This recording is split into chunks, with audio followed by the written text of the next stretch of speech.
दिल्ली के दिल में भीड़ भाड़ और भागदौड़ के बीच एक ऐसी जगह बसती है जहां पहुंचकर लगता है कि शहर अचानक अपनी रफ्तार भूल गया हो। यही है लोधी गार्डन।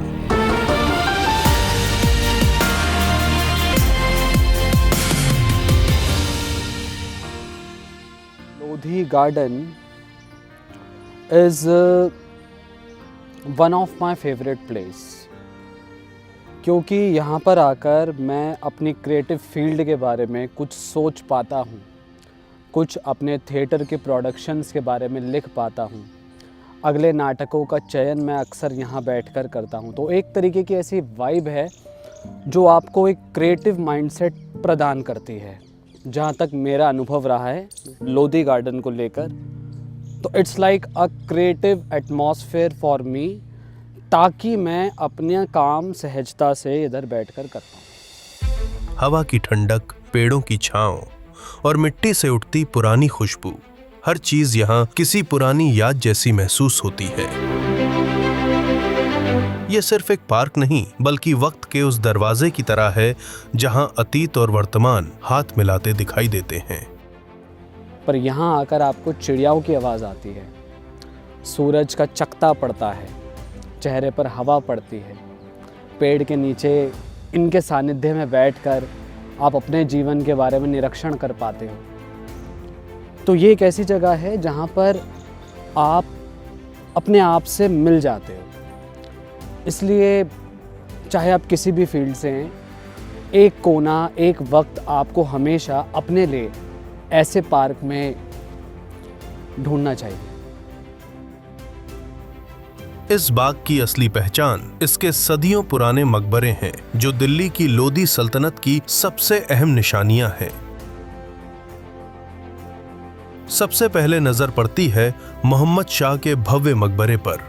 8 कोनों की संरचना और ऊंचा गुंबद जो दूर से ही ध्यान खींच लेता है। इसके पत्थरों में आज भी उस दौर की शाही कला की झलक साफ दिखती है। थोड़ी दूरी पर खड़ा है सिकंदर लोधी का मकबरा, एक ऐसा निर्माण जिसे दिल्ली में मुगल वास्तुकला की शुरुआती आहट माना जाता है। इसकी दीवारें, इसकी मेहराबें और इसका सधा हुआ आकार सब मिलकर सुल्तान के समय की एक शांत, गहरी कहानी कहते हैं। उसी परिसर में खड़े बड़ा गुंबद और शीशा गुंबद इस पूरे क्षेत्र को एक अलग ही पहचान देते हैं। एक जहां पत्थर की मजबूती का असर है और दूसरा जहां नीली टाइलों की चमक अपनी अलग तहजीब दिखाती है।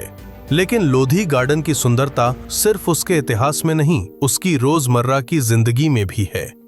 I have been coming to Lodi Garden since I was in college, which is almost now 13 years plus.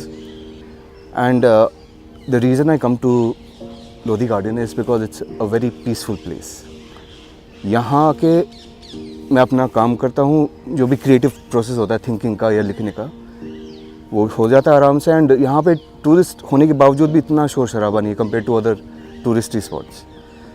यहाँ का सबसे बड़ा यूएसपी मैं कहूँगा ओपन स्पेस है। सुबह सुबह जब रोशनी पेड़ों की शाखाओं से सरक कर रास्तों पर गिरती है तो लगता है जैसे बाग खुद जाग रहा हो।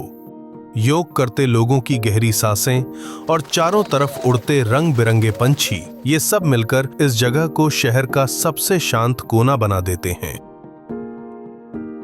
कहीं बुजुर्ग टहलते नजर आते हैं, कहीं बच्चे खेलते दिखते हैं और कहीं कलाकार अपने स्केच पैड पर इस बाग के रंग उतारते मिलते हैं। और हाँ, लोधी गार्डन कपल्स के लिए भी एक खास जगह माना जाता है। 15वीं सदी में यह क्षेत्र लोधी और सैयद वंश के शासकों के मकबरों की वजह से अहम था। समय बीतता गया और 1936 में अंग्रेजों ने इस पूरे इलाके को एक सुंदर लैंडस्केप्ड गार्डन में बदल दिया। उस समय इसका नाम था लेडी विलिंगडन पार्क। 1947 में आजादी के बाद इस जगह का नाम बदलकर लोधी गार्डन कर दिया गया, ताकि यहाँ मौजूद ऐतिहासिक धरोहर को उसकी असली पहचान मिल सके। इसके बाद कई बार इसका विस्तार और नवीनीकरण हुआ और आज ये दिल्ली के सबसे खूबसूरत सार्वजनिक उद्यानों में गिना जाता है।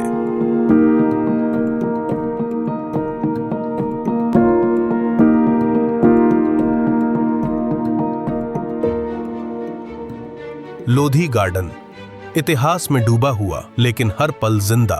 शहर की धड़कनों के बीच एक शांत सांस जो हर बार कहती है रुकिए, महसूस कीजिए और फिर आगे बढ़िए। तो दोस्तों, ये थी हमारी लोधी गार्डन की वीडियो, जहां हमने आपको लोधी गार्डन की खूबसूरती और उसकी कहानी थोड़ी सी दिखाने की कोशिश की। अगर आपको हमारी ये वीडियो पसंद आई हो तो हमारे channel life and time India को सब्सक्राइब करें ताकि हम और भी अच्छी वीडियो आप तक लाते रहें।